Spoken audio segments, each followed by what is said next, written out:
আৰু বৃহস্পতিবাৰে হ'ব প্ৰথম পৰ্যায়ৰ ভোটগ্ৰহণ অসমৰ 5টা লোকসভা সমষ্টিত হ'ব ভোটগ্ৰহণ কাইলৈ লখিমপুৰ তেজপুৰ কলিয়াবৰ যোৰহাটত ডিব্ৰুগড়ত ভোটগ্ৰহণ অনুষ্ঠিত হ'ব পুৱা 7 বজাৰ লগে লগে 5টা সমষ্টিত 41 গৰাকী প্ৰাৰ্থীৰ ভাগ্য নিৰ্ণয় হ'ব মুঠ ৭৬,৩,৪58 গৰাকী ভোটাৰে সাব্যস্ত কৰিব ভোটাধিকাৰ মুঠ ৯,৫৭৪টা কেন্দ্ৰত হ'ব ভোটগ্ৰহণ পুৱা 7 বজাৰ পৰা আৰম্ভ হ'ব সেই ভোটগ্ৰহণ প্ৰক্ৰিয়া শান্তিপূৰ্ণভাৱে ভোটগ্ৰহণ সম্পন্ন কৰিবলৈ তৎপৰ হৈ পৰিছে নিৰ্বাচনী আয়োগ ভোটগ্ৰহণৰ বাবে সষ্টম হৈ আছে ইতিমধ্যে ৰাজ্যৰ আৰক্ষী তথা প্ৰশাসন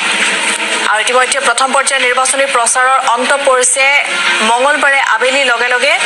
আৰু কাইলৈ যেহেতু প্ৰথম পৰ্যায়ৰ নিৰ্বাচন অনুষ্ঠিত হ'ব অসমৰ 5টা সমষ্টিত আৰু সেই সমষ্টিকেইটা হৈছে যোৰহাট তেজপুৰ কলিয়াবৰ লখিমপুৰ আৰু ডিব্ৰুগড়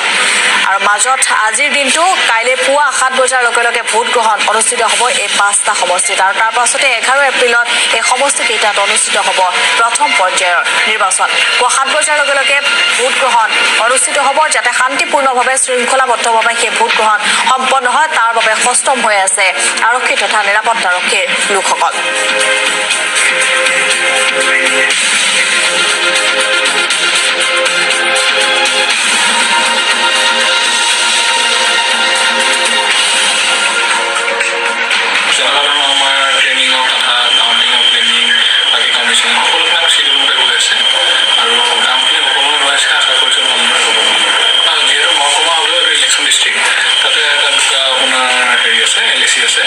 কিতাবৰ মৰিনিকান আমাৰ কনষ্টিটুৱেঞ্চি মেজিষ্ট্ৰেট আছে দুগৰাকী চাৰ্কল অফিচাৰ দুগৰাকী থাকিব তাৰোপৰি আমাৰ 4জন বেলেগ মেজিষ্ট্ৰেট থাকিব